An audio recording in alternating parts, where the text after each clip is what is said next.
Yego. So ubundi mbere ya corona ibyo nibyo maze iminsi niyumvamo. Yego. Mbere ya corona hari igihuha cyatambutse hano mu gihugu cyacu cyangwa mu itorero rya ADEPR mu rurembo rw'umujyi wa Kigali. Yego. Urakizi? Ntabwo nkizi. Cyangwa se ndakizi wenda narakibagiwe. Cyavugaga yuko paruwasi ya Kimisagara na Nyakabanda na Cyahafi na Muhima zizavamo ntizibe paruwasi. Ntizibe paruwasi. Yego. Barangije twese abakirisitu duhinda umushyitsi, twese turavuga ati se koko byashoboka. None byarangiye bibaye. Byarangiye bibaye.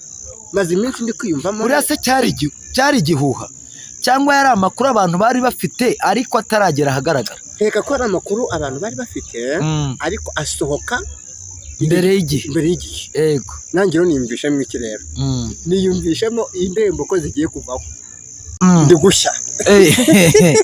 gushya. None ikindi ndi kwiyumvamo amaparuwasi ya ADEPR yari 143 mu gihugu hose. 143 agiye kuba 30. Ubwo 113 yose agiye kuvamo. Agiye kubera. Rora uri guhanura cyangwa ufite aho wabyumvamo? Ngiye ku rwego rw'igihugu ni 3144. 3144 agiye guhinduka. Agiye kuba gute? Agiye kuba zone. Ntabyo kuvuga ngo amatorero. Oya. Ni zone. Zone ya Cyahafi. Ibarurirwa mu itorero rya Muhima.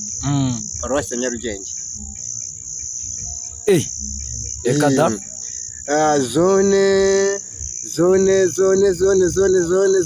Zone wenda ya Gatsata. Zone ya Gatsata. Ibarizwa muri paruwasi ya Gasafi. Ya Gasafi. Mu itorero rya Gasafi. Ururembo paruwasi ya Remera.